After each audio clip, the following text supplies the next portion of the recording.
সকলকে রাজপথের টক শোতে শুভেচ্ছা জানাই।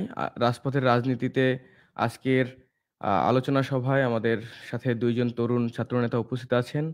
আজকে আলোচক হিসেবে উপস্থিত আছেন আমাদের সাথে থাকবেন এস.এম. হাসান রাজু, কেন্দ্রীয় শুরা সদস্য, ইসলামী ছাত্র আন্দোলন, কেন্দ্রীয় নির্বাহী কমিটি এবং আমাদের সাথে আরো একজন তরুণ নেতা উপস্থিত আছেন, বৈষম্যবিরোধী ছাত্র আন্দোলন বরিশাল মহানগরের সদস্য সচিব মোহাম্মদ শাহাদাত। আপনাদের ২ জনকেই রাজপথের রাজনীতি ১ম পর্বে শুভেচ্ছা জানাই। সাথে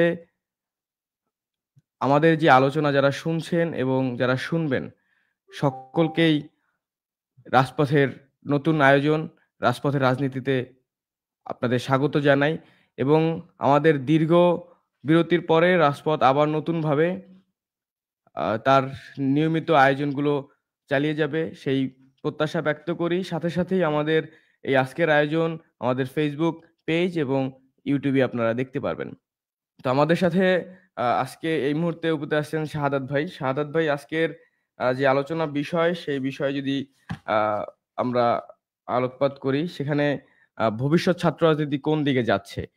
আপনারা দেখবেন যে কিছুদিন যাবৎ বাংলাদেশের যে চলমান রাজনীতি, সেখানে ছাত্র সংগঠনের যে ফ্যাসিবাদী ছাত্র সংগঠনের সংগঠন, তার যে ছাত্র সংগঠন, সেই ছাত্র সংগঠনকে আ নিষিদ্ধ ঘোষণা, সাথে বৈষম্যবিরোধী ছাত্র আন্দোলন একটি মুভমেন্টের মধ্যে তাদের আত্মপ্রকাশ কিংবা তাদের ধারাবাহিক কাজ এবং সাথেই যে বাংলাদেশের আপামর ছাত্র রাজনীতিগুলো আছে, ছাত্র সংগঠনগুলো আছে, এইগুলো সকল বিষয়ে আ আপনার যদি একটু শুভেচ্ছা বক্তব্য, তার সাথে আজকে আ সাদাত ভাই আপনি উপস্থিত আছেন। আপনাকেও আমাদের এই যে রাজপথ, সেই রাজপথের পক্ষ থেকে শুভেচ্ছা জানাই।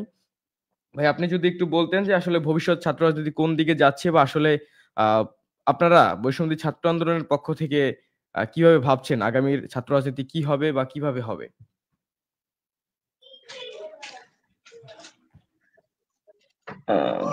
ধন্যবাদ সাকিব ভাই। রাজপথের এই আয়োজনকে অভিনন্দন জানাই। পাশাপাশি যারা দর্শক শ্রোতা আছেন আমাকে সহ সবাইকে আন্তরিক অভিনন্দন জানাই। তো আজকের আলোচনার বিষয়বস্তু নির্ধারণ করা হয়েছে ভবিষ্যৎ রাজনীতির গতিপথ বা ভবিষ্যৎ রাজনীতির ভবিষ্যৎ কি এই বিষয়ে। এখন আসলে এর আগে যদি আমি দুই একটি কথা বলি, এই গতিপথ ভবিষ্যৎ রাজনীতির গতিপথ কোন দিকে, এর আগে আমি দুই একটি কথা বলতে চাই। সেটি হচ্ছে আসলে ছাত্র রাজনীতি বলতে আমরা কি বুঝি মূলত। রাষ্ট্রবিজ্ঞানের ভাষায় ছাত্র রাজনীতি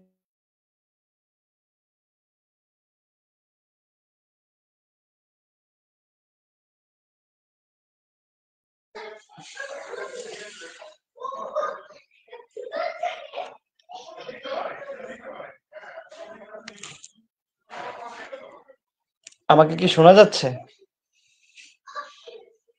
হ্যাঁ, ভাই শোনা যাচ্ছে। বলেন আপনি। যে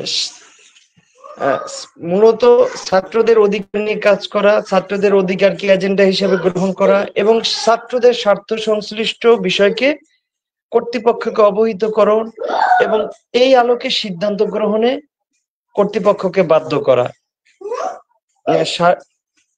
সামগ্রিকভাবে ছাত্র রাজনীতি বলে এরকম একটা বিষয়ই বলে। এখন যদি আমরা বর্তমানে বা আমাদের বাংলাদেশের ছাত্র রাজনীতি নিয়ে কথা বলি, সেখানে আমাদের বাংলাদেশের ছাত্র রাজনীতির বিশাল একটা ইতিহাস রয়েছে। সেই 1952 সাল থেকে 1952 সালের ভাষা আন্দোলন, 1962 সালের শিক্ষা আন্দোলন, 66 সালের 6 দফা, 69 গণ অভ্যুত্থান, 1971 সালের স্বাধীনতা সংগ্রাম, 1990 সালের স্বৈরাচার বিরোধী এরশাদ বিরোধী আন্দোলন, সর্বশেষে 24 সালে এসে যদি আমরা দেখি যে এই কোটা সংস্কার আন্দোলন থেকে সর্বোপরি ছাত্ররা তারা তাদের নিজেদের জীবনকে বিলিয়ে দিয়ে দেশ সংস্কারে নিজেদেরকে অবতীর্ণ করেছে এবং ভূমিকা রেখে চলেছে। এক্ষেত্রে ছাত্র রাজনীতির যে সংজ্ঞা, সেখান থেকে বাংলাদেশের ছাত্র রাজনীতির পরিধি একটু বড়। এখন বাংলাদেশের ছাত্র রাজনীতির এই পরিধির সাথে সাথে ছাত্র রাজনীতির কিছু কালো অধ্যায় বা যেগুলো ছাত্র রাজনীতির সাথে যায় না, এরকম কিছু ঘটনাও ছাত্র রাজনীতির সাথে জড়িয়ে আছে। এখন সেই 52 সাল থেকে ছাত্ররা, শিক্ষার্থীরা তাদের জীবন বিলিয়ে দিয়ে মানুষের অধিকার রক্ষা, মানুষের বাক স্বাধীনতা রক্ষার জন্য, মানুষের সার্বভৌমত্ব রক্ষার জন্য আন্দোলন করে আসছে, নিজেদেরকে বিলীন করে দিয়ে, নিজেদের আত্মবিসর্জন দিয়ে। কিন্তু বর্তমানে 24-এ এসে আমরা তার চূড়ান্ত এবং বাস্তব উদাহরণ দেখতে পাই। সেক্ষেত্রে বাংলাদেশের ছাত্র রাজনীতির বর্তমানে যদি ভবিষ্যৎ যদি বলতে চাই, তাহলে অবশ্যই বাংলাদেশের ছাত্র রাজনীতির ভবিষ্যৎ আমি খুবই আশাব্যঞ্জক দেখতে পাচ্ছি। কারণ পূর্বে ছাত্র রাজনীতির যে লেজুর ভিত্তিক রাজনীতি ছিল, এখনো কেউ কেউ এটাকে প্রচলিত করতে চায়। সেখান থেকে বেরিয়ে এসে বর্তমান 24-এর চেতনায় বর্তমান ছাত্র সমাজরা একটি জনকল্যাণমূলক এবং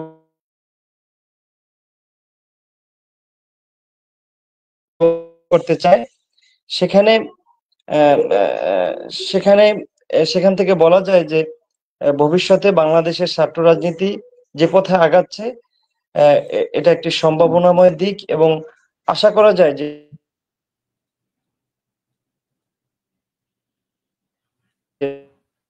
অবস্থানে গিয়ে পৌঁছাবে। আচ্ছা, ধন্যবাদ ভাই।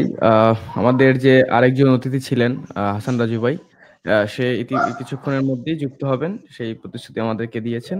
আচ্ছা, আরেকটা প্রশ্ন যদি আমি আপনাকে একটু করি, যে আসলে বাংলাদেশে যে ছাত্র সংসদ নির্বাচন, প্রত্যেকটি বিশ্ববিদ্যালয়ে যে ছাত্র সংসদ নির্বাচন, সেই নির্বাচনগুলো আমরা আগে দেখেছি যে আসলে যে দল ক্ষমতায় ছিল, সেই দল তার সরাসরি হস্তক্ষেপের মাধ্যমে তার ওখানকার ছাত্রী প্রতিনিধি প্রত্যেকটি প্রতিষ্ঠানে বলা যায় যে নিয়োগ করতেন, ইলেকশন না হয়ে সেটা সিলেকশনে পরিণত হতো।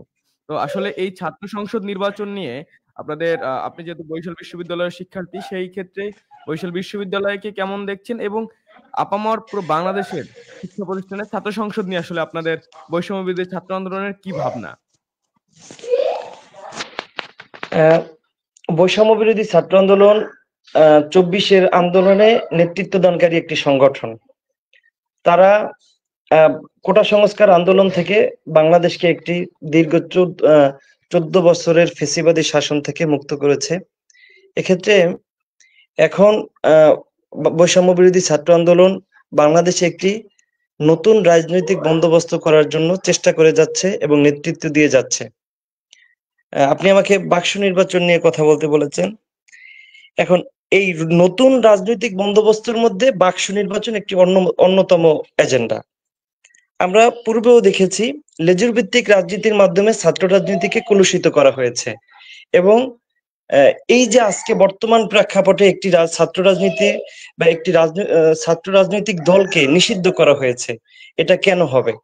যদি রাজনৈতিক দলগুলো এভাবে, ছাত্র রাজনৈতিক দলগুলো এইভাবে লেজুর ভিত্তিক না হতো, তাহলে কখনোই এরকম একটি ছাত্র রাজনীতিক, একটি বৃহৎ একটি রাজনৈতিক দলকে এভাবে নিষিদ্ধ হওয়ার কাতারে পড়তে হতো না। এখন এই ধরনের ঘটনা থেকে বেরিয়ে আসার জন্য, এই ধরনের ঘটনার যাতে পুনরাবৃত্তি না হয়, এর জন্যই মূলত বাক্স নির্বাচনের কথা বারে বারে আসতেছে। কিন্তু আমরা বিগত সময়ে দেখতে পাচ্ছি যে কিছু কিছু রাজনৈতিক দল যারা এখনো এই লেজুর ভিত্তিক ছাত্র রাজনীতিকে প্রতিষ্ঠা করতে চায়, তারা এই বাক্স নির্বাচনটাকে প্রলম্বিত করতে চায়, এবং বিভিন্ন সময় আমরা দেখতে পাই তারা রাজনৈতিক সরকার ক্ষমতায় আসার আগে তারা বাক্স নির্বাচনকে চায় না, এরকম তাদের মনোভাব প্রকাশ পেয়েছে বিভিন্ন সময়। কিন্তু বর্তমান প্রেক্ষাপটে বাকসু নির্বাচন অতীব জরুরি এবং সেটা জাতীয় নির্বাচনের আগে। কেননা যখন জাতীয় নির্বাচন অনুষ্ঠিত হয়ে যাবে তখন ওই দলের বা যারা ক্ষমতায় আসবে তারা এই বাকসু নির্বাচনে একটা প্রভাব বিস্তার করার চেষ্টা করবে। এবং আমরা বিভিন্ন সময় বিভিন্ন রাজনৈতিক দল যখন ক্ষমতায় ছিল আমরা দেখতে পেয়েছি যে তাদের প্রতিনিধি ক্যাম্পাসের প্রতিনিধি হয়ে ওঠে এবং ক্যাম্পাসে তারা বিভিন্ন অনিয়ম, অন্যায়, অত্যাচার, জুলুম এবং বিভিন্ন কালচারাল, গেস্ট রুম কালচারাল, বিভিন্ন অপসংস্কৃতির সাথে তারা যুক্ত হয়ে শিক্ষার্থীদের উপর অন্যায়, অত্যাচার, নিপীড়ন চালিয়েছে। সেক্ষেত্রে বাকসু নির্বাচন জাতীয় নির্বাচনের আগে যত দ্রুত সম্ভব বাকসু নির্বাচন দিয়ে ক্যাম্পাসগুলোকে সুস্থ এবং সুষ্ঠু রাজনৈতিক পরিবেশ তৈরি করার জন্য কর্তৃপক্ষের কাছে আবেদন থাকবে এবং যত দ্রুত সম্ভব এই বাকসু নির্বাচনের আয়োজন করতে হবে। এটা যদি করা সম্ভব না হয় অবশ্যই এই বাকসু নির্বাচন ভাই, আদৌ সুষ্ঠু হবে কিনা, সুন্দর হবে কিনা এ নিয়ে জনমনে উদ্বেগ তৈরি হবে, উদ্বিগ্ন তৈরি হবে। আচ্ছা, আরেকটু যদি ক্লিয়ার করে বলি যে দর্শকদের উদ্দেশ্যে এবং সকলের উদ্দেশ্যে, যে আসলে বৈষম্যবিরোধী ছাত্র আন্দোলন কি লেজুর ভিত্তিক ছাত্র সংগঠন কিনা? একেবারেই সরাসরি প্রশ্ন যে আসলে বৈষম্যবিরোধী ছাত্র আন্দোলন আহ কোনো লেজুর ভিত্তি কিংবা লেজুর সংগঠন কিনা? এখন আমি যদি এখানে একটু বলি যে বৈষম্য বিরোধী ছাত্র আন্দোলনের যে তৈরি হওয়ার প্রেক্ষাপট, এখন বৈষম্য বিরোধী ছাত্র আন্দোলন এখনো কোনো রাজনৈতিক প্ল্যাটফর্ম না। এটা হচ্ছে আপনাকে আমি প্রথমে ইনশিওর করি সাকিব ভাই, যে আপনি প্রশ্ন করেছেন যে বৈষম্য বিরোধী ছাত্র আন্দোলন কোনো লেজুর ভিত্তিক দল কিনা। প্রথমে হচ্ছে বৈষম্য বিরোধী ছাত্র আন্দোলন কোনো রাজনৈতিক প্ল্যাটফর্ম না এখনো। এখন এটা একটা প্রেসার ক্রিয়েট দল হিসাবে নতুন রাজনৈতিক যে বন্দোবস্ত এর জন্য চাপ দিয়ে যাচ্ছে যে বাংলাদেশের মানুষ শোষণ থেকে, অন্যায়, অত্যাচার থেকে মুক্ত হতে চায়।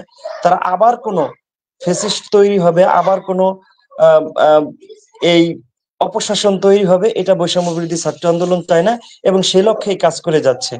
আর বৈষম্য বিরোধী ছাত্র আন্দোলনের এখনো কোনো ওইভাবে রাজনৈতিক প্ল্যাটফর্ম তৈরি হয়নি। আর পাশাপাশি আরেকটা বিষয় হচ্ছে যে বৈষম্য বিরোধী ছাত্র আন্দোলন লেজুর ভিত্তিক কিভাবে হবে, কারণ এদের সাপোর্টে তো এখনো কোনো রাজনৈতিক দল আসেনি বা এরা কোনো কারো রাজনৈতিক সাপোর্ট নিয়ে চলতেছে না। বৈষম্য বিরোধী ছাত্র আন্দোলন আচ্ছা, তারা হ্যাঁ ভাই, ছাত্রদের এই থেকে প্রশ্নে সিদ্ধান্ত নিতেছে এই এবং এই এই সেই এই প্রশ্নে সিদ্ধান্তের আমরা আলোকেই একটু তারা কাজ করে একটু যাচ্ছে। পরে আসি। এই প্রশ্নে একটু পরে আসি। আমাদের সাথে যে আপনার সহ আলোচক, সেই আলোচক যদি আসতেন সেই ক্ষেত্রে আরো আমাদের মনে হয় সুবিধা হতো এই প্রশ্নগুলোতেই। তবে আমরা যে আরেকটা প্রশ্ন আপনাদের সাথে একটু করতে চাই যে আ গণ অভ্যুত্থানের ৫ মাস আজকে পেরিয়ে যাচ্ছে প্রায়। এই ৫ মাসেও আমরা দেখব যে হাসপাতালে আ আহত যোদ্ধারা মারা যাচ্ছে, তারা বিনা চিকিৎসায় মারা যাচ্ছে। চিকিৎসার অভাবে তারা নানানভাবে প্রেস কনফারেন্স করছে, রাস্তায় নামছে কিংবা আরো ইত্যাদি, ইত্যাদি আমরা দেখতে পারবো। কিন্তু এই যে গণ অভ্যুত্থান একটি বড় মানুষের জন আকাঙ্ক্ষার প্রতিশ্রুতি দিয়েছিল এবং আ বলা যায় যে আহত যোদ্ধাদের সকলের সমন্বয়ে যে এত বড় গণ অভ্যুত্থান তৈরি হয়েছিল এবং ফ্যাসিবাদের রেজিমের আ একটি পতন হয়েছে। সেই জায়গায় আহত যোদ্ধাদের এখনো আহতদের চিকিৎসা দেওয়া হচ্ছে না সঠিকভাবে এবং চিকিৎসা অভাবে মারা যাচ্ছে। সেই বিষয়টা আসলে আপনি কিভাবে দেখছেন? যে ৫ মাস এর গণঅভ্যুত্থানের পরেও আসলে আহতরা আহত যোদ্ধারা তারা চিকিৎসা পাচ্ছে না, চিকিৎসার অভাবে তারা মারা যাচ্ছে।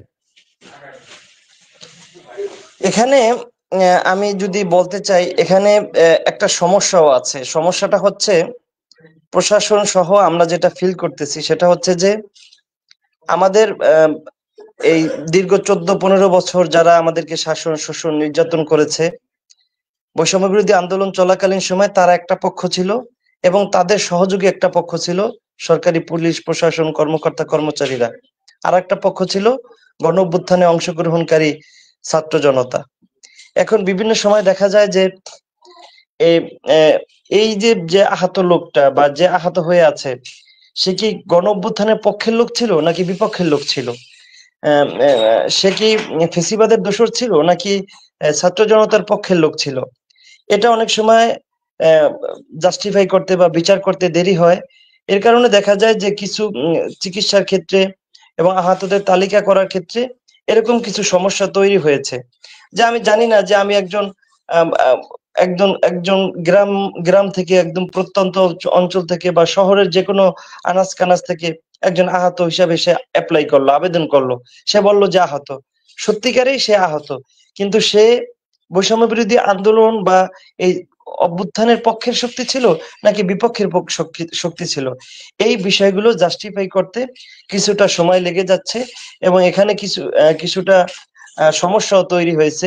এর কারণে দুই একটি নিউজ দেখা যায় বা দুই একটি সংবাদ আসে যে আহ, এখনো চিকিৎসা পাচ্ছে না বা এরকম দুই একটি তথ্য আসে। কিন্তু মোটা দাগে বলতে গেলে যারা আহত হয়েছে, নিহত হয়েছে, নিহতদের পরিবারের সহায়তার ব্যবস্থা করা হয়েছে এবং যারা আহত হয়েছে তাদেরকে যথাযথ চিকিৎসার ব্যবস্থা করা হয়েছে। ভাই আমরা তো অনেকেই অনেক সময় অনেক কথা শুনে থাকি যে এখনো প্রায় অনেক আহতদের তারা গণঅভ্যুত্থানের সাথে যুক্ত ছিলেন, তাদের অনেক পরিবারের সাথে যোগাযোগ পর্যন্ত করা হয় নাই। এমনকি শহীদ পরিবার যারা আসলে তাদের সন্তানের, তাদের আহ, ভাই এবং ইত্যাদি ইত্যাদি মানুষের রক্তের বিনিময়ে তো আসলে এই গণঅভ্যুত্থান, সেই গণঅভ্যুত্থানের শহীদদের এখনো শহীদ পরিবারকে এখনো পুনর্বাসন করা হয় নাই, কিংবা অভিযোগ আছে এমন যে আসলে কোনো ধরনের যোগাযোগও এখন পর্যন্ত শহীদ পরিবার পাওয়া যায় নাই। এর সাথে আরেকটা জিনিস একটু যদি ভাই যুক্ত করতে চাই, যে 5 মাস অতিক্রম হওয়ার পরেও এখনো কেন আসলে এই শহীদের তালিকা, বিশেষ করে আহতদের তালিকা নিয়ে একটা জটিলতা থাকতে পারে, কিন্তু শহীদের তালিকা এখনো কেন সকলের সামনে মানে প্রণয়ন করা হয় নাই কিংবা প্রকাশ করা হয় নাই, যদি এই বিষয়ে একটু বলতেন। এখন আহত এবং যারা শহীদ হয়েছে তাদের আহ, আহ, যতদূর সম্ভব আহ, যতদূর তথ্য নেওয়া সম্ভব জেলা ভিত্তিক উপজেলা ভিত্তিক তালিকা করা হয়েছে, কিন্তু কেন এটা প্রকাশ করা হয়নি এটা আমি এখনো জানি না। এটা সরকারের মহল হয়তো এটার যথাযথ জবাব দিতে পারবে এবং আমারও দাবি থাকবে সরকারের কাছে যে যত দ্রুত সম্ভব সরকারি তালিকা প্রকাশ করুক এবং আহত যারা আছে আহ, আহ, তাদেরকে যথাযথ চিকিৎসা দেওয়ার, আমি যে বিষয়টা বলছি আহতদের ক্ষেত্রে এই সমস্যাটা বেশি তৈরি হয়েছে যে যেমন আজকে এক লোক আমাকে আহত, সে তার সন্তান আহত, এতদিন তার সন্তান হোম রেস্টে ছিল, এখন সে হুম। বলতেছে যে আমার ছেলে এতদিন হোম রেস্টে ছিল, আমি তার জন্য আবেদন করতে চাই, আমার কাছে ফোন দিয়েছে। এখন এই ছেলেটা কি আদৌ আন্দোলনের পক্ষে ছিল নাকি বিপক্ষে ছিল, আদৌ সে এই আন্দোলনে আহত হয়েছে নাকি আন্দোলনে আহত হয়নি, এই বিষয়টি আমরা কিভাবে নিশ্চিত হব? সেক্ষেত্রে দেখা যায় আহ, এই বিষয়গুলো নিয়ে একটু সময় লেগে যাচ্ছে সরকারের। আমি ভাই আশা করব অতি এই যে দ্রুত এই যারা এই আহত, এই আহত এবং নিহতদের তালিকা সরকার প্রকাশ করবে, আচ্ছা আমি আমার যতদূর একটু জানি। মানে আরেকটু স্পষ্ট যদি আমি আলাপে যাই, যে আহত কারা, মানে গণঅভ্যুত্থানের সাথে যুক্ত ছিলেন কারা, মানে ফ্যাসিবাদ রিজমের বিরুদ্ধে কে ছিলেন এবং ফ্যাসিবাদ রিজমের পক্ষে কে ছিলেন, এই আলাপটা যদি আমরা আসি, তাহলে এইটা আসলে আহ মানে বিচার করা কিংবা তদন্ত করা আসলে এটা কার দায়িত্ব? এটা কি সরকারের দায়িত্ব, নাকি অভ্যুত্থানের সাথে যুক্ত বৈষম্য ছাত্র আন্দোলনের দায়িত্ব, নাকি সরাসরি যারা মাঠে ছিলেন সেই সব যে যাদের নেতৃত্বে আসলে গিয়েছিলেন তাদের আসলে দায়িত্ব? এই আসলে এই দায়িত্বটা কার, এটা এটা রাষ্ট্রের মূলত নাকি? আমি যদি এটা যদি দায়িত্বটা ভাগ করে দিতে চাই, মূলত এই দায়িত্বটা সরকারের একার পক্ষে করা সম্ভব না।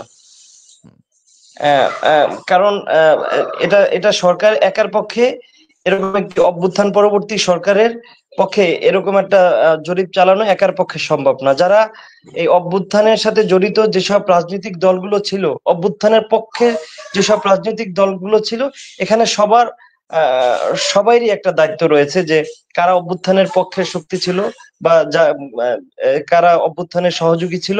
এটা সম্মিলিত একটা প্রচেষ্টার মাধ্যমে এটা করা দরকার, কারণ এটা একটা বড় একটা সম্মিলিত একটা বিষয় যেখানে সকলের অংশগ্রহণের মাধ্যমে এটা নিশ্চিত করা সম্ভব হবে। কোনো এক পক্ষ যদি এটা একা করতে যায় বা একা করে, তখন দেখা যাবে এখানে একটা সমস্যা তৈরি হবে।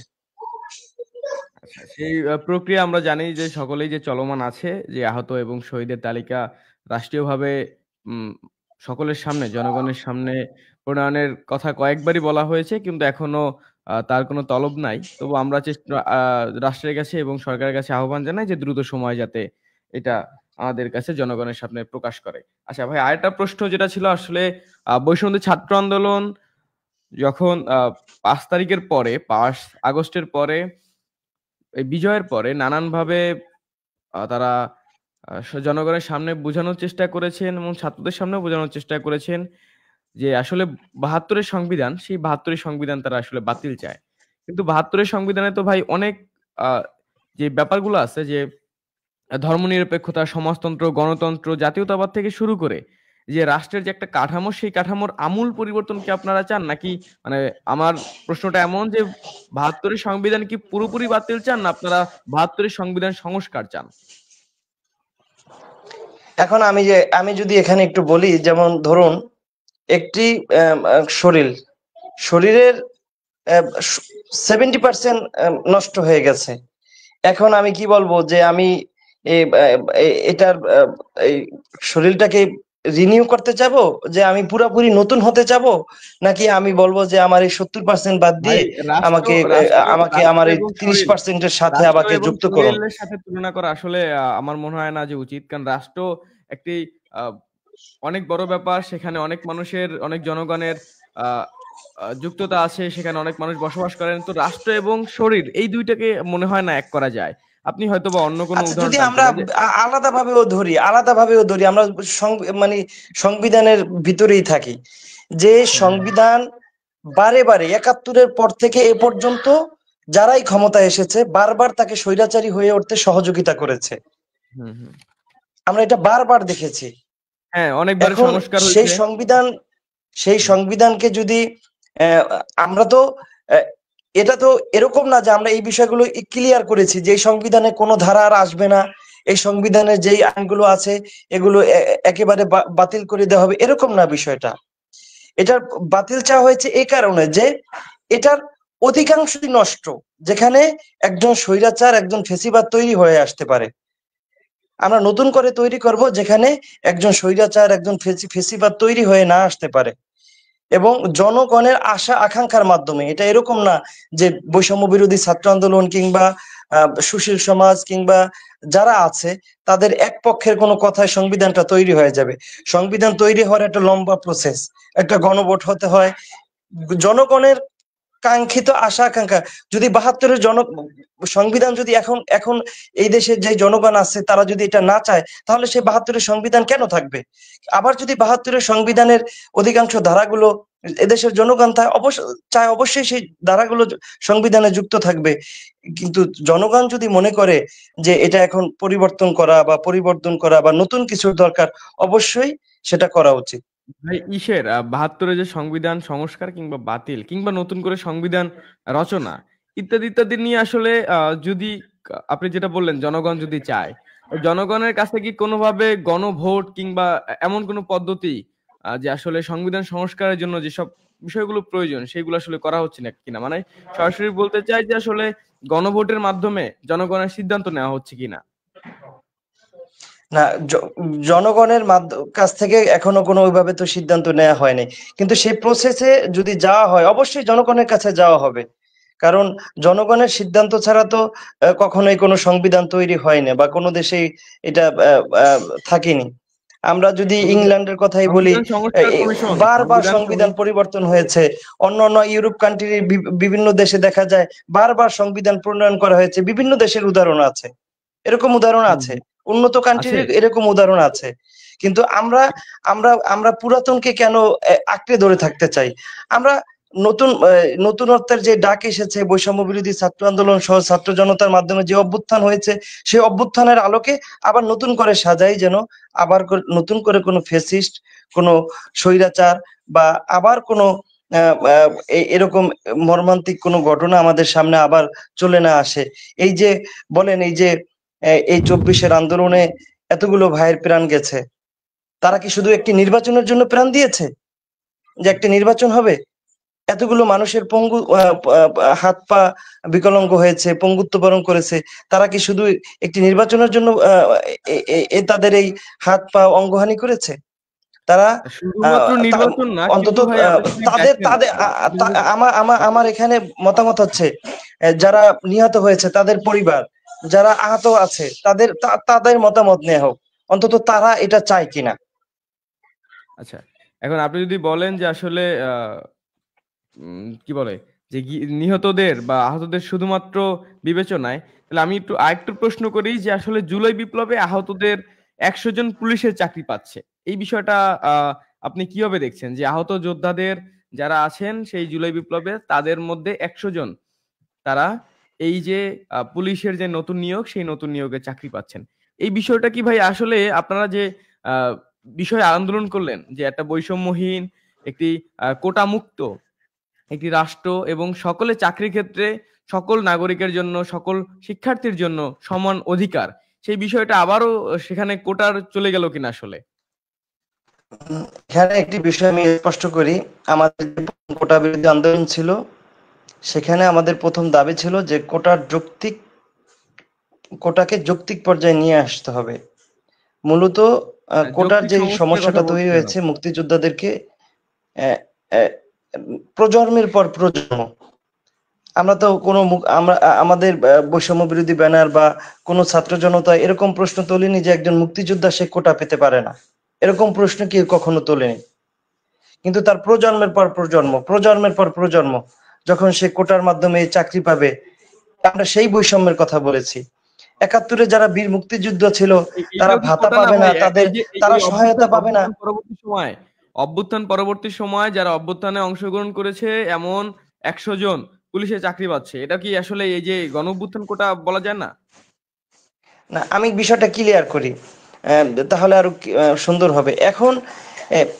এখন যারা এই যে গণ অভ্যুত্থানে আহত হয়েছে বা অঙ্গহানি হয়েছে, তাদেরকে যদি একটা বিশেষ সুবিধা দেওয়া হয় একবারের জন্য, যে তাদের একটা অঙ্গহানি হয়েছে, সে এখন কি করবে? সে একটা স্টুডেন্ট ছিল কিন্তু তার পাটা নষ্ট হয়ে গেছে, কিন্তু এরকম একটা সেক্টরে তাকে চাকরির ব্যবস্থা করে দেয়া হলো যে সেখানে সে তার পরবর্তী জীবনটা চালিয়ে নিতে পারবে, নাকি তাকে আমরা সমাজের ভাই বোঝা বানিয়ে দাপ্তরিক সমাজে ফেলে রাখবো? এই বিষয়টা আপনার সাথে আমিও একমত যে আসলে যাদের অঙ্গহানি হয়েছে, যাদের কোনো ধরনের অনেক বেশি ক্ষতি হয়েছে, তাদের আসলে ক্ষতিপূরণ কিংবা একটা স্থায়ী কোনো চাকরি কিংবা একটা দেওয়া উচিত। কিন্তু ভাই প্রশাসনিক জায়গাতে যেখানে পুলিশের মতো একটা দায়িত্বে আপনি চাইলেই কোনো অঙ্গহানি লোক, চাইলেই কোনো পঙ্গুত্ব বরণ করা লোকের আপনি দিতে পারবেন না কিংবা শিক্ষার্থীদের দিতে পারবেন না। সেখানে অবশ্যই একেবারে যোগ্য, একেবারেই মানে পারফেক্ট একটা মানে স্বাস্থ্যগতভাবে সে পরিপূর্ণ এমন লোককেই আপনার পুলিশে নিয়োগ দিতে হবে। সেই জায়গায় না, এখানে পুলিশে আমি নিয়োগ আপনাকে পাওয়া একটু এবং আমি একটু ডক্টরে নিয়োগ এখানে পাওয়া ২ টা কিন্তু ভাই ভিন্ন পুলিশের বিষয়। সেক্টরে, আমি এখানে আপনার সাথে একটু অ্যাড করতে চাই যে এখানে হচ্ছে পুলিশের সেক্টরটা অনেক বড়। সেক্ষেত্রে একজন পুলিশ মানে পুলিশের সেক্টরে চাকরি দেওয়া মানে সে ফিল্ডে কাজ করবে, বিষয়টা এরকম না। পুলিশের এখানে অনেকগুলো ভাই কাজ সৈনিক আছে, অনেক নিয়ে হচ্ছে। সেক্টর আছে পুলিশের মধ্যে। সে যে কোনো একটা সেক্টরে যে সেখানে সে যোগ্য, যার একটা হাত নাই সে তো কখনো ফিল্ডে কাজ করতে পারবে না। তার একটা হাত দিয়ে সে যে কাজটা করতে পারবে তাকে সেই সেক্টরে নিয়োগ দেওয়া হবে। আমার মনে হয় যে এরকমই করা হয়েছে। আমার মনে হয় না যে তার একটা চোখ নেই অথচ তাকে ফিল্ডে ডিউটি করতে দেওয়া হবে, বিষয়টা আমার মনে হয় না যে এরকম। আমি একদম এই বিষয়টা নিয়ে ক্লিয়ার না যে তাদেরকে কোন সেক্টরে জব দেওয়া হয়েছে। আচ্ছা, ঠিক আছে ভাই, তাহলে আমরা যদি আরেকটু ইসে যাই যে গণ অভ্যুত্থান শুধুমাত্র ছাত্ররা করেছে ব্যাপারটা আসলে এমন নয়, সেটা আপনারা অনেকবার বুঝিয়েছেন। রাষ্ট্রের সকল রাজনৈতিক দলগুলো সেভাবে বুঝিয়েছে। তো সুতরাং এই যে গণ অভ্যুত্থান শুধুমাত্র ছাত্রদের একার কারণে হয়নি, এখানে নানান মানুষের অংশগ্রহণ ছিল। সেই অংশগ্রহণ যদি আমরা আরো বিবেচনা করতে যাই যে আসলে যে শ্রমিক সে তার যে শ্রমিকদের বেতন, সেই বেতনের জন্য আন্দোলন করেছে, যে কৃষক তার ন্যায্য মজুরির জন্য আন্দোলন করেছে, ন্যায্য পণ্যের যে মজুরি সেই মজুরির জন্য আন্দোলন করেছে, শিক্ষার্থীরা কোটার বিরুদ্ধে আন্দোলন করেছে এবং বলা যায় যে এই আপামর জনগণ বা দেশে যে যারা জনগণ ছিল তাদের যে দ্রব্য মূল্য, সেই ঊর্ধ্বগতির একটা চাপও কিন্তু রাষ্ট্রীয়ভাবে ছিল। সেইখানে দেখবেন আপনারা যে বাজারে যখন মানুষ যেত তাদের হিমশিম খাওয়ার প্রয়োজন, মানে হিমশিম খেত আরকি এই বাজার মূল্যে। তো আমরা এত বছর মানে এত ৫ মাস অতিক্রম হওয়ার পরেও আসলে বাজারের সিন্ডিকেট আসলে ভাঙা যাচ্ছে না কেন? আমরা আগেই বারবার বলেছিলাম কিংবা রাষ্ট্রে যারা ছিল তৎকালীন সময়ে, তখন আমরা যারা বিরোধী দল ছিলাম কিংবা আমরা যারা বিরোধী পক্ষ ছিলাম, তারা আসলে সবসময় বলেছি যে এই যে বাজারের সিন্ডিকেট সেটা আসলে এই ফ্যাসিবাদের রিজম এবং ফ্যাসিবাদই আসলে এই সিন্ডিকেট তৈরি করেছে। কিন্তু আসলে ফ্যাসিবাদ না থাকার পরেও ৫ মাস চলে গেল যে শেখ হাসিনা তার আহ, যে পলায়নের মাধ্যমে ছাত্র জনতার গণঅভ্যুত্থানের পরবর্তী সময়েও ৫ মাস অতিক্রম হওয়ার পরেও আসলে কেন এই বাজারের সিন্ডিকেট বন্ধ করা যাচ্ছে না, কিংবা বাজারের এই যে লাগামহীন দুর্নীতি এবং এই পরিসর আসলে কিভাবে বন্ধ করা সম্ভব, কিভাবে বাজারের সিন্ডিকেটটা বন্ধ করে জনগণের দ্রব্যমূল্য নিয়ন্ত্রণ করা সম্ভব? আসলে এইটার বিষয়ে আপনারা কি ভাবছেন, বা আসলে কিছু কিছু ভাবছেন কিনা আসলে? আসলে দেখা যায় যে দীর্ঘদিন ফেসিবাদ বা ফেসিবাদিজমের যে শক্তি, তারা রাজনৈতিক ক্ষমতায় থাকার কারণে বাজারগুলোতে এরকম সমস্যা তৈরি হয়েছে। আমরা যতদূর জানতে পেরেছি যে সেখানে দেখা যাচ্ছে আহ, যে আহ, আহ, ফেসিবাদের দোসর সে বাজারটা এমন অংশ দখল করে রেখেছে যে আহ, সেখানে বিকল্প কেউ তৈরি না করে যদি আমরা তাকে সেখান থেকে তাড়িয়ে দেই, তাহলে বাজার বা এই যে বাজার সিন্ডিকেট, এটা আরো প্রকট আকার ধারণ করবে। যে কোনো জিনিসের বিকল্প যদি না থাকে, যে আমি এটা আছে এটাকে আমি নির্মূল করে দিলাম, কিন্তু নির্মূল করে দিলে সেখানে কি হবে, সেই বিষয়টা যদি সামনে আসে, তাহলে দেখা যায় যে এই এই এই কাজটা করতে একটু সময় লাগতেছে এবং সময় সাপেক্ষ ব্যাপার এই বিষয়টা। আর এই আহ, বাজার বা দ্রব্যমূল্য নিয়ন্ত্রণের জন্য বৈষম্য বিরোধী ছাত্র আন্দোলন বিভিন্ন সময় কথা বলে যাচ্ছে এবং সর্বাত্মক দিয়ে তারা চেষ্টা করে যাচ্ছে। আপনারা দেখতে পাবেন যে এই দ্রব্যমূল্যের যখন ঊর্ধ্বগতি ছিল, তারা তখন ন্যায্য মূল্যের বাজার দিয়ে নিজেরা বিনা লাভে বিভিন্ন জায়গায় বাজারে স্থাপন করে মানুষের দোরগোড়ায় আহ, আহ, এই বাজার সিন্ডিকেট ভাঙার জন্য চেষ্টা করেছে, এখনো করে যাচ্ছে। এবং জাতীয় পর্যায়ে এই বাজার সিন্ডিকেট যাতে নস্যাৎ করা যায়, তার জন্য কাজ করে যাচ্ছে, সরকারকে বলে যাচ্ছে। এবং আমি যতদূর জানি এটা নিয়ে সরকারও বিভিন্নভাবে কাজ করতেছে। ওই যে বললাম, ফেসিবাদ যেভাবে একটা সিন্ডিকেট, একটা চেইন তৈরি করে গেছে, আমরা আমাদের এই নতুন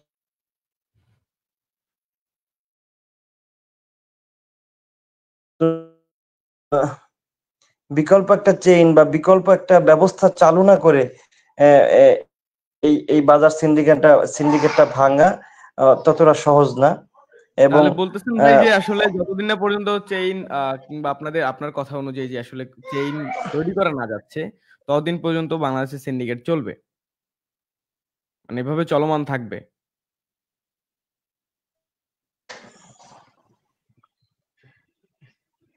আচ্ছা, ঠিক এখন আছে ভাই। বিষয়টা আমাদের আমাদের যারা দেখছেন তাদের মধ্যে থেকে কিছু প্রশ্ন যদি আমাদের কাছে আসছে, আমরা যদি সেই প্রশ্ন যদি যাই, যে একজনের প্রশ্ন করেছেন যে যে কোনো ব্যক্তির, যে কোনো আহত ব্যক্তির চিকিৎসা নিশ্চিত করা রাষ্ট্রের দায়িত্ব, সে যত বড়ই অপরাধ করুক কিনা। চিকিৎসা নিশ্চিতের পর তাকে আইনি আওতায় আনতে হবে। আসলে এই বিষয়টা আপনি কিভাবে দেখছেন? যে এটা তো আসলে সত্যি কথা যে আসলে যে কোনো আহত ব্যক্তির চিকিৎসার দায় রাষ্ট্রকে নিতে হবে। সেই বিষয়ে আপনাদের আপত্তি আছে ভাই? না, আহত ব্যক্তির চিকিৎসা পাওয়ার অধিকার রাষ্ট্র যতটুকু ব্যবস্থা করেছে ততটুকু চিকিৎসা পাওয়ার অধিকার প্রত্যেক নাগরিকের রয়েছে। কিন্তু এখানে যদি আমরা একটু এই যে বৈষম্য বিরোধী ছাত্র আন্দোলনে বা এই অভ্যুত্থানে জড়িত যারা আহত হয়েছে, তাদেরকে রাষ্ট্রের পক্ষ থেকে সর্বোচ্চ চিকিৎসার ব্যবস্থা করা হয়েছে। এক্ষেত্রে যদি আমরা বলি যে আমরা তো সরকার এরকম করে দেয় না যে যারা বৈষম্য বিরোধী বা এই ছাত্র জনতার অভ্যুত্থানের বিরোধী ছিল, তারা সরকারি বা সরকারি কোনো হসপিটাল থেকে চিকিৎসা নিতে পারবে না। সরকার এরকম কোনো আইন করে দেয়নি। অবশ্যই সে সরকারি হাসপাতালে যাবে, স্বাভাবিক যে চিকিৎসা বিষয়গুলো আছে, সে তার চিকিৎসার সহায়তা বা চিকিৎসাটা নেবে। এটা তার রাষ্ট্র যেভাবে পরিচালিত হচ্ছে সে সেভাবে নেবে। কিন্তু অভ্যুত্থানের সাথে জড়িত যারা আহত হয়েছে, অভ্যুত্থানের পক্ষের শক্তি যারা আহত হয়েছে, তাদেরকে একটু প্রপার চিকিৎসা করা, তাদেরকে একটু ভালো চিকিৎসা দেয়া, এটাও বর্তমানে অভ্যুত্থান পরবর্তী সরকারের দায়িত্বের মধ্যে পড়ে বলে। আচ্ছা, ঠিক আছে ভাই। আমরা যদি আরেকটা প্রশ্নের দিকে যাই, যে আসলে আহ সকলেরই একটাই প্রশ্ন ভাই, মানে বেশিরভাগ প্রশ্নটা এমন যে আসলে গণহত্যার বিচার কার্য এত সময় লাগছে কেন?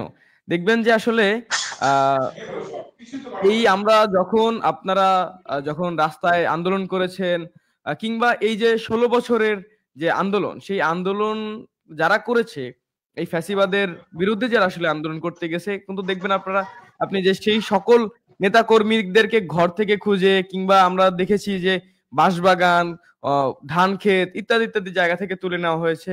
তাদেরকে বিদেশে যেতে দেওয়া হয় নাই, কিংবা অনেক আমরা দেখেছি যে মানুষের উপর নিপীড়ন করার বা ছাত্রদের উপর নিপীড়ন করার একটি দৃশ্য। আপনারা যারা আন্দোলন করেছেন, আমি সহ বা আপনারা যারা ছিলেন সকলেই এমন হয়েছে যে আসলে গণঅভ্যুত্থানের আহ, যখন চলমান, সেই চলমান আসলে আমরা কেউ বা আপনারা কেউ বাসায় থাকতে পারেননি, সেই জায়গাগুলো করা হয়েছে, কিন্তু আমাদেরকে নানানভাবে খুঁজে বের করা হয়েছে। কিন্তু এতদিন পার হওয়ার পরেও এই সরকার, এই যে আজকে স্বরাষ্ট্র মন্ত্রণালয়ের যারা দায়িত্বে আছেন, স্বরাষ্ট্র উপদেষ্টারা, কিংবা আমাদের যে পুলিশ প্রশাসন, এখনো আসলে তারা আসলে এই যে এই গণহত্যার সাথে যারা যুক্ত, আমি বলছি যে যারা যুক্ত তাদেরকে সঠিকভাবেই আহ চিহ্নিত করতে হবে, এবং সাথে সাথে তাদের বিচার কার্য এখনো কেন মানে কার্যকর হয় নাই, কিংবা আসলে আমরা দেখবো যে কিছুদিন আগে বলা হয়েছে যে বাংলাদেশে থাকা আহ, অনেক রাজনৈতিক আওয়ামী লীগেরই ফ্যাসিবাদের যে দোসর, সেই ওবায়দুল কাদের বাংলাদেশে ছিলেন, তার পরবর্তীতে যুবদল, এবং কি সেটা বলা হয়েছে যে যুবদলের একজনের আহ প্রচেষ্টায়, সহযোগিতায় তিনি পাশের যে দেশ, সেই দেশে ভারতে আসলে পলায়ন করেছেন। তো এখনো কেন এই যারা বাংলাদেশের এত বড় গণঅভ্যুত্থানের যারা বিরোধী ছিলেন, এবং যারা ফ্যাসিবাদ কায়েম করেছিলেন, গণহত্যার সাথে যুক্ত ছিলেন, তাদেরকে আসলে কেন এখনো বিচারের আয়তে আনা যাচ্ছে না?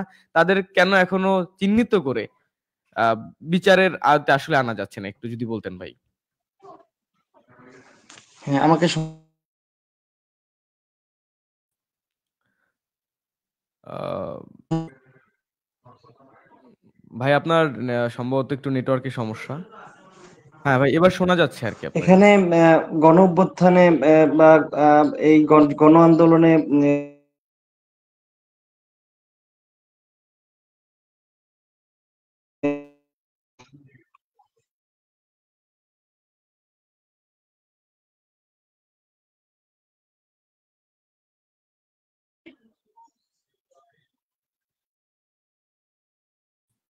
আহ শাহাদাত ভাই, আপনাকে শোনা যাচ্ছে না, আপনার মিউট হয়ে গেছে, একটু যদি। আচ্ছা, এখন শোনা যাবে। আমি একটু মিউট করেছিলাম। আচ্ছা, হ্যাঁ ভাই। এখন শোনা যাচ্ছে সম্ভবত। হ্যাঁ কন্টিনিউ ভাই, করব সাকিব ভাই? হ্যাঁ, হ্যাঁ, হ্যাঁ, বলেন ভাই। এখন বিষয় হচ্ছে যে গণহত্যায় জড়িত তাদের কেন বিচার কার্যে প্রলম্বিত করা হচ্ছে। এখানে একটি বিষয় বারবার সামনে আসে। আমরা দেখেছি আওয়ামী লীগের রাজনীতি নিষিদ্ধ করার ব্যাপারে কারা সবচেয়ে বেশি বাধা দিয়েছে, এবং এবং সারা দেশে এটা স্পষ্ট প্রতীয়মান হয়েছে যে আওয়ামী লীগের এবং এই ফ্যাসিস্ট দোসরদের দেশ ত্যাগে কারা সবচেয়ে বেশি সহযোগিতা করেছে, এবং টাকার মাধ্যমে, অবৈধ লেনদেনের মাধ্যমে তাদেরকে দেশ থেকে সহযোগিতা করেছে। এখন একটি বিষয় এখানে স্পষ্ট করি যে দেখেন, যদি বলা হয় কেন প্রলম্বিত করা হচ্ছে, আমার তো বারবার এটা মনে হয় বেশি যে এই গণহত্যার বিচার করতে গেলে বা বিচার বাস্তবায়ন করতে গেলে আবার এরকম কোন রাজনৈতিক দল বা এরকম কোন সুশীল দল সামনে এসে বলে কিনা যে আওয়ামী লীগের গণহত্যার বিচার করা যাবে না, এরকম একটা ভয় আমার কাছে মনে হয়। কারণ বাংলাদেশের রাজনৈতিক কালচারটা এত খারাপ, যখন আমরা দেখি যে ওবায়দুল কাদেরের মতো একজন গণহত্যার নির্দেশদাতা এবং আদেশদাতা, যে সরাসরি এইসব নির্দেশনার মধ্যে জড়িত ছিল, এবং অন্যান্য যেসব মন্ত্রীরা ছিল এই ফেসিবাদের, তাদেরকে পলায়ন করতে কারা সহযোগিতা করেছে, এবং আওয়ামী লীগকে নিষিদ্ধ করতে কারা বাধা দিচ্ছে, সংবিধানকে এবং নির্বাচন ব্যবস্থাকে সংস্কার করতে কারা বাধা দিচ্ছে, তাদের জন্যই এই গণহত্যার বিচার প্রলম্বিত হচ্ছে।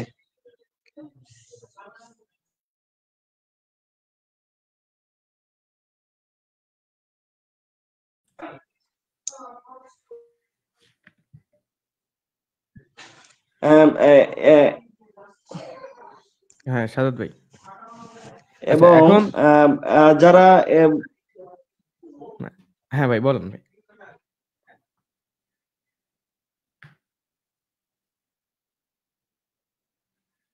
করতে দিচ্ছে না। সাদাত ভাই আপনার সম্ভবত একটু নেটওয়ার্কের সমস্যা হচ্ছে, এর কারণে মাঝে মাঝে আসলে করে যাচ্ছে, বেজে যাচ্ছে। তো আমরা বলতে চাচ্ছিলাম যে এমন যে আহ, যারা গণহত্যাকারী, আমাদের স্পষ্ট এভাবে প্রশ্ন যে আসলে যারা গণহত্যাকারী এবং যারা গণহত্যার সাথে যুক্ত তাদেরকে এই যে আমাদের যে সরকারের যে ব্যবস্থা, সেই ব্যবস্থার মধ্যে দিয়ে আসলে কি আসলে চিহ্নিত করা সম্ভব না, কিংবা আসলে এতদিন সময় লাগলেও কেন আসলে এটার আসলে আমাদের প্রতিকার পাচ্ছি না, কিংবা আসলে আমরা এটাকে চিহ্নিত করে বিচারের আয়ত্তে আনতে পারছি না? সাকিব ভাই, প্রশ্নটা আমি বুঝিনি, আবার একটু বলুন। আচ্ছা, বলতে চাচ্ছি যে ভাই গণ অভ্যুত্থানের যারা গণহত্যাকারী তাদের মানে চিহ্নিত করতে এত সময় লাগার আসলে কারণটা কি আসলে? চিহ্নিত করা এবং তাদের বিচারের আয়ত্তে আনা, মানে আওতার মধ্যে আনার জন্য এত সময় কেন সরকারের লাগছে? না আসলে বৈষম্যবিরোধী ছাত্র এখন আন্দোলনের পক্ষ দেখেন, থেকে আপ- সরকারের আপনার বিভিন্ন জায়গাতে, সাকিব ভাই, সরকার দীর্ঘ 15 বছর সরকার পরিচালনা করেছে ফ্যাসিজম। এখন সরকারের বিভিন্ন জায়গায় এখনো এই ফ্যাসিজমের দোসররা বসে আছে। সচিবালয় থেকে শুরু করে রাষ্ট্রের বিভিন্ন গুরুত্বপূর্ণ জায়গায় তারা বসে আছে। এর কারণে আমরা গত কিছুদিন আগে দেখতে পাই যে আহ, আহ, আহ, আওয়ামী লীগের শীর্ষস্থানীয় মন্ত্রীদেরকে বাঁচানোর জন্য প্রতিবেদন তৈরি করা হচ্ছে, তাদেরকে পালিয়ে যেতে সহযোগিতা করা হচ্ছে। এই অপতৎপরতাগুলো আমরা এখনো প্রশাসনের মধ্য থেকে দেখতে পাই। সেক্ষেত্রে সরকারের একার পক্ষে এই কার্যক্রমগুলো পরিচালনা করা আসলেই কঠিন। এবং আমরা এখন বিভিন্ন মাঠের রাজনীতি দেখতে পাচ্ছি যে সরকারকে বিভিন্নভাবে অসহযোগিতা করা হচ্ছে। সরকারকে এই কার্যক্রম, বিচার কার্যক্রম সহ রাষ্ট্রের যে প্রয়োজনীয় ভাই, সংস্কারগুলো আছে এই প্রশ্নে সেগুলো যদি একটু আসেন, এই যে আপনি বললেন যে সহযোগিতা, আসলে রাষ্ট্রকে সকলেই সহযোগিতা করা উচিত, সেটা আমরা সকলেই জানি। কিন্তু আমাদের যদি একটু মানে আরেকটু যদি আমাদের পরিষ্কার করে বলেন যে জাতীয় নাগরিক কমিটি, আমরা দেখেছি যে জুলাইয়ের গণঅভ্যুত্থানের যে ঘোষণাপত্র, সেই ঘোষণাপত্রের জন্য সারা দেশেই জাতীয় নাগরিক কমিটি এবং একই সাথে বৈষম্য ছাত্র আন্দোলন যুগপৎ বা যৌথভাবে তারা লিফলেট এবং প্রচারণার সাথে যুক্ত আছেন। সেই জায়গা থেকে যদি ভাই একটু ভাবে প্রশ্ন আসে যে জাতীয় নাগরিক কমিটি এবং বৈষম্যবিরোধী ছাত্র আন্দোলন, এই এই দুইটি প্ল্যাটফর্ম, তারা কি এই অন্তর্বর্তীকালীন সরকারের স্টেক হোল্ডার? তারা কি না, তারা কি অন্তর্বর্তীকালীন সরকারের বৈষম্য বিরোধী ছাত্র আন্দোলন, আমি বৈষম্য বিরোধী ছাত্র আন্দোলনের কথা বলতে পারি যে বৈষম্য বিরোধী ছাত্র আন্দোলন বর্তমান সরকারের স্টেক হোল্ডার না। বর্তমান সরকারের যেখানে সমালোচনা করা দরকার সেখানে বৈষম্য বিরোধী ছাত্র আন্দোলন যৌক্তিক সমালোচনা করবে এবং ন্যায়নিষ্ঠভাবে সংবাদ জনগণের সামনে তুলে ধরবে। কখন এক্ষেত্রে বৈষম্য বিরোধী ছাত্র আন্দোলন সরকারের, বর্তমান সরকারের স্টেক হোল্ডার না। তারা যেটা ন্যায় এবং সত্য এবং সমাজে রাষ্ট্র মেরামতের জন্য যে কার্যক্রমগুলো বাস্তবায়ন করা দরকার, সেই কথাগুলো বৈষম্য বিরোধী ছাত্র আন্দোলন বলবে। এবং যতটুকু সংস্কার প্রয়োজন এবং রাষ্ট্র মেরামতে নতুন রাজনৈতিক বন্দোবস্তের জন্য যা যা করা দরকার বৈষম্য বিরোধী ছাত্র আন্দোলন তা করবে। এখন জাতীয় নাগরিক কমিটি যদি বৈষম্য বিরোধী আন্দোলনের বা বৈষম্য বিরোধী এই ছাত্র সংগঠনের সেই চেতনাকে, সেই ধারণাকে লালন করে কাজ করে, তাহলে অবশ্যই আমরা তাদেরকে সাধুবাদ জানাবো, তাদেরকে আমরা স্বাগত জানাবো। এই জাস্ট জুলাই এতটুকুই। বিপ্লবের যে এই যে আপনারা বললেন যেগুলো মানে স্পিরিট কিংবা তাদের যে আশা আকাঙ্ক্ষা বৈষম্য ছাত্র আন্দোলন, সেটা শুধুমাত্র কি জাতীয় নাগরিক কমিটির জন্য উন্মুক্ত, যে তারা যদি চায় তাইলে তাদের সাথে যুগপথে বা যৌথ পথে কাজ করতে পারবেন? কিন্তু যদি আপনাদের সাথে এখন বলে যে বিএমপি যে আচ্ছা ওকে, আমরা এই যে বৈষম্য ছাত্র আন্দোলনের যেসব চাহিদা, যেসব আশা আকাঙ্ক্ষা কিংবা তাদের যে ঘোষণাপত্র, সকল কিছুর সাথে আমরা যুক্ত থাকতে চাই, তখন কি আসলে বৈষম্য ছাত্র আন্দোলন বিএমপির সাথে তার যে মার্চ বা তার যে যুগপথ সেটা করবে কিনা? অবশ্যই, অবশ্যই, অবশ্যই বৈষম্য বিরোধী ছাত্র আন্দোলন, বৈষম্য বিরোধী ছাত্র আন্দোলন ছাত্রদের যে আশা আকাঙ্ক্ষার কথা বলে, বর্তমান প্রজন্মের বাঙালি জনগণের যে আশা আকাঙ্ক্ষার কথা বলে, যেই বৈষম্যহীন বাংলাদেশের কথা বলে, সেটার সাথে যদি বিএনপি কেন যে কোনো দল যদি একাত্মতা পোষণ করে, অবশ্যই আমরা একসাথে কাজ করব। যেভাবে আমরা অভ্যুত্থানে একসাথে কাজ করেছি, আমরা সামনেও একত্রে কাজ করব। বিভিন্ন সময় দেখা যায় যে বিভিন্ন বিষয়ে একমত হয়ে কাজ করতেছে বা হচ্ছে, এরকম বিভিন্ন রাজনৈতিক দলের সাথে এরকম হচ্ছে। যেমন বাকসু নির্বাচনের সাথে দুই একটি রাজনৈতিক দল ছাড়া অধিকাংশ রাজনৈতিক দল বৈষম্য বিরোধী ছাত্র আন্দোলনের সাথে একমত যে বাকসু নির্বাচন জাতীয় নির্বাচনের আগে হবে। সেক্ষেত্রে বৈষম্য বিরোধী ছাত্র আন্দোলন এই ক্ষেত্রে একত্রে কথা বলতে, একত্রে কাজ করবে, এটা স্বাভাবিক। এখানে বৈষম্য বিরোধী ছাত্র আন্দোলন কারো একার না, বা এটা কোনো ব্যক্তিগত প্ল্যাটফর্ম না, এটা সম্মিলিত একটা প্ল্যাটফর্ম। এবং বর্তমান প্রজন্মের আশা আকাঙ্ক্ষার কথা বৈষম্য বিরোধী ছাত্র আন্দোলন আপনি ভাই, প্ল্যাটফর্ম আপনি থেকে যদি এই বলা যে হচ্ছে। প্রশ্নটা মানে সর্বশেষ যে কথাটা বললেন যে বৈষম্য ছাত্র আন্দোলন কোনো একক প্ল্যাটফর্ম না, এই কথাটা যদি আমি আপনাকে একটু যদি আবার রিপিট করি যে আসলে আপনি বলেছেন যে বৈষম্যবিরোধী ছাত্র আন্দোলন কোনো একক প্ল্যাটফর্ম না, সকলের যুক্ত প্ল্যাটফর্ম। কিন্তু আমরা দেখছি যে বৈষম্যবিরোধী ছাত্র আন্দোলনের সাথে যুক্ত আজকে এখানে হাসান রাজু ভাই থাকলে আমি খুব ভালো হতো যে বরিশালের আমার তথ্য অনুযায়ী যে বরিশালে যারা আন্দোলনের সাথে সরাসরি যুক্ত ছিলেন, যারা নেতৃত্ব দিয়েছিলেন, এর মধ্যে হাসান রাজু ভাই একজন। কিন্তু বৈষম্য ছাত্র আন্দোলনে একটা মহানগর কমিটি হয়েছে, সেখানে আমরা হাসান রাজু ভাইকে দেখতে পাইনি। কিন্তু এখানে এবং কি আপনাদের যে মহানগর কমিটির যে সভাপতি বা আহ্বায়ক, উনি একটা স্পষ্ট মানে ফেসবুকে স্ট্যাটাসের মাধ্যমে একটা স্পষ্ট করেছেন যে বৈষম্য ছাত্র আন্দোলনের সাথে হাসান রাজু এই কারণে যুক্ত হতে পারেনি কারণ সে রাজনৈতিক প্ল্যাটফর্মের সাথে যুক্ত। আপনি একই সাথে বলছেন যে এটি কোনো একক প্ল্যাটফর্ম না, এখানে সকল রাজনৈতিক দলের যুক্ততা। আবার আমরা দেখছি আসলে বাস্তবে কিন্তু আপনারা নানান জায়গাতে আপনারা বাদ দেওয়ার যে সংস্কৃতি কিংবা সাইড করার যে সংস্কৃতি, সেটা কিন্তু আসলে চলমান রাখছেন। সেই জায়গায় আসলে আপনার বরিশাল মহানগর কমিটি থেকেই আপনার যে আহ্বায়ক, সেই আহ্বায়কের একটু প্রশ্নটায় যদি আমরা আসি। এখন এখানে বিষয়টা হচ্ছে যে বৈষম্য বিরোধী ছাত্র আন্দোলন নতুন রাজনৈতিক বন্দোবস্ত সহ বাংলাদেশের যেসব জায়গায় সংস্কার প্রয়োজন, সেই সংস্কারের জায়গা থেকে একটি প্ল্যাটফর্ম তৈরি করেছে, যেখান থেকে একটি সুন্দর এবং মানুষের আশা আকাঙ্ক্ষার এবং ইনসাফ ভিত্তিক একটি রাষ্ট্র প্রতিষ্ঠার জন্য তারা কাজ করে যাবে। এবং এটা রাজনৈতিক বর্তমান প্রচলিত রাজনৈতিক প্ল্যাটফর্ম না, এটা একটি প্রেসার ক্রিয়েট হিসেবে কাজ করে যাবে। এখন এখানে কেন বিভিন্ন রাজনৈতিক যারা এই বৈষম্য বিরোধী ছাত্র আন্দোলনে কাজ করেছে, অথচ বিভিন্ন রাজনৈতিক প্ল্যাটফর্মে জড়িত এবং পোস্টেড নেতৃবৃন্দ রয়েছে, তারা কেন বৈষম্য বিরোধী ছাত্র আন্দোলনের নেতৃত্বে আসেনি? আপনার এই প্রশ্নটা হচ্ছে এখানে। এখন আমি এই বিষয়টা আপনাকে ক্লিয়ার করি। দেখেন, এই যে আমি একটু আগে বলেছি যে এই একটি বিষয় যে বাকসু নির্বাচনের বিষয়ে বৈষম্য বিরোধী ছাত্র আন্দোলন সহ সমমনা কয়েকটি দল একত্রতা পোষণ করেছে যে বাকসু নির্বাচন জাতীয় নির্বাচনের আগে চায়। এখন বৈষম্য বিরোধী ছাত্র আন্দোলনের নেতৃত্বে এরকম একজন থাকলো যে বাকসু নির্বাচনটা জাতীয় নির্বাচনের পরে চায়। এখন এই এই এই এই দায়িত্বশীলতার জায়গা থেকে বাংলাদেশে আমরা দেখতে পাই যে রাজনৈতিক দলের সিদ্ধান্তের বাইরে গিয়ে কোনো রাজনৈতিক নেতার কাজ করার অধিকার থাকে না, বা এটা নিয়ম শৃঙ্খলার মধ্যে পড়বে না। তখন তাকে হয় রাজনৈতিক দলের ব্যানারে কাজ করতে হবে, অথবা যে সে যেই মতাদর্শ লালন করে তাকে সেই মতাদর্শ পালন করতে হলে তার সেই রাজনৈতিক ব্যানার থেকে বেরিয়ে আসতে হবে। বৈষম্য বিরোধী ছাত্র আন্দোলন মূলত সেই কাজটি করেছে যে যারা নির্দলীয় ছিল তাদেরকে এই ব্যানারটা একত্রিত করার চেষ্টা করা হয়েছে। এবং বৈষম্য বিরোধী ছাত্র আন্দোলন যখন কোন যৌক্তিক নৈতিক কথা বলবে, তখন অন্য রাজনৈতিক ব্যানারে থেকেও যখন তার যৌক্তিক এই দাবিটা নৈতিক মনে হবে, তখন একত্রে কাজ করবে। এবং সেটা যদি তার ব্যক্তিগত মতাদর্শ হয় কিংবা রাজনৈতিক মতাদর্শ হয়, তাহলে একত্রে কাজ করবে। মানে তাদেরকে আমি বিষয়টা ক্লিয়ার করি। না করলেও যুগপথে প্রক্রিয়া আপনারা কাজ করতে চান, মানে সরাসরি সাংগঠনিক প্রক্রিয়ায় যুক্ত না করলেও আপনারা যুগপথ এবং এই যে চলমান যে কোনো আন্দোলনে আপনাদের সাথে সহযোগী হিসাবে আপনারা গ্রহণ করতে চান। আমি বুঝি নাই সাকিব ভাই, আবার একটু বলেন।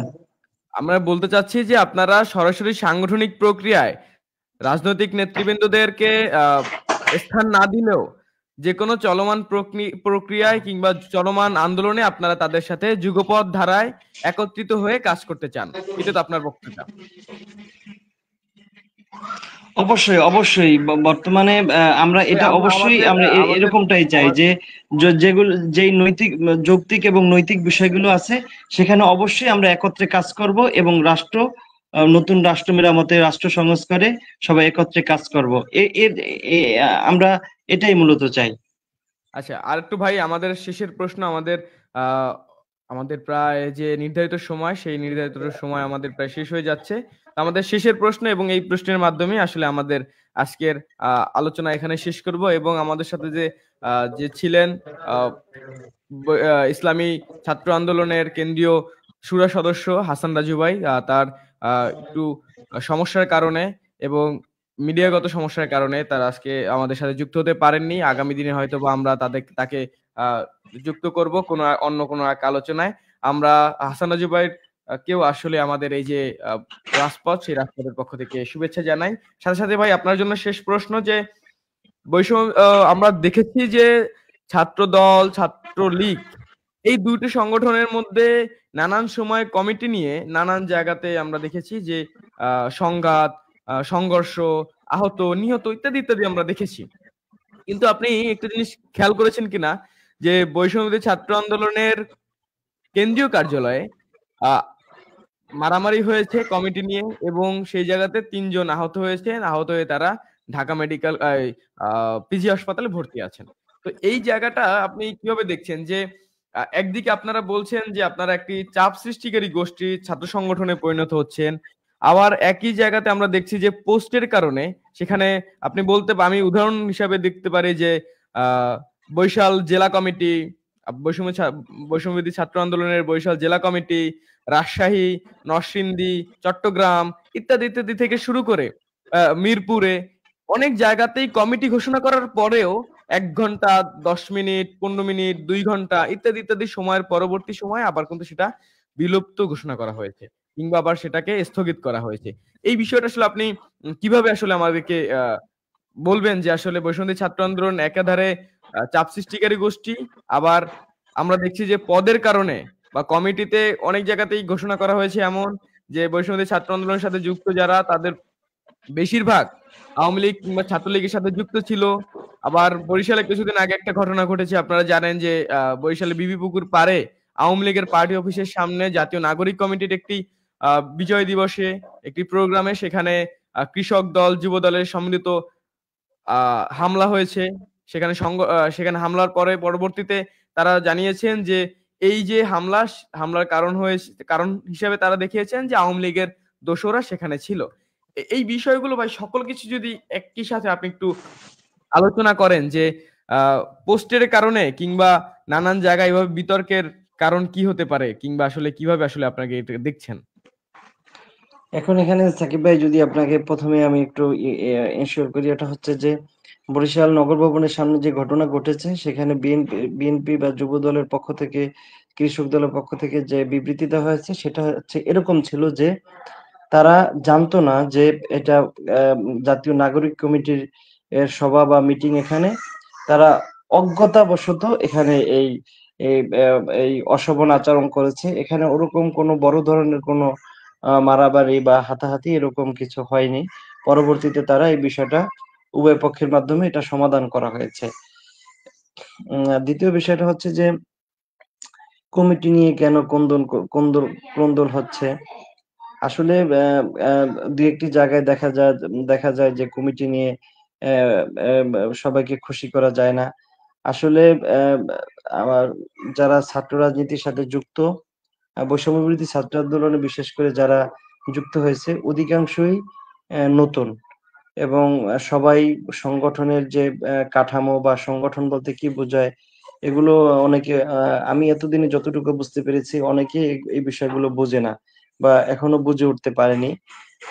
তো যে অনাকাঙ্ক্ষিত দু একটি ঘটনা ঘটেছে, এটা হয়তো আহ, তাদের ভাই বুঝের আমি অভাব যদি বা আরেকটু যুক্ত করি ভাই, এটা আমি যদি একটু বুঝতে যুক্ত পারেনি। করি, আরেকটি বিষয় হচ্ছে যে অনাকাঙ্ক্ষিত দুই একটা ঘটনা না, অনাকাঙ্ক্ষিত দুই একটা কমিটি সঠিকভাবে হয়েছে, কিন্তু বেশিরভাগ কমিটি সমালোচিত।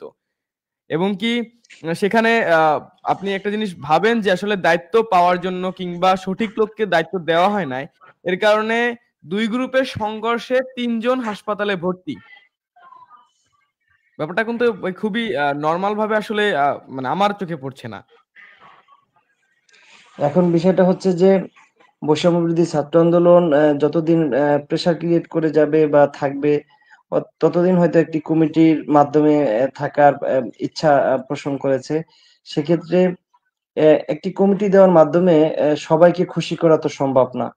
আমরা যদি দুই একটি ঘটনাকে এভাবে বড় করে দেখি, অথচ আমরা যদি একটি দলের দিকে তাকাই, তাহলে দেখা যাবে যে অভ্যুত্থান পরবর্তী তারা দলীয় কোন্দলে প্রায় ২০ জনের মতো লোক নিহত হয়েছে। হ্যাঁ? আর বৈষম্য বিরোধী ছাত্র আন্দোলন তো এই বিভিন্ন এই ষড়যন্ত্রের শিকার।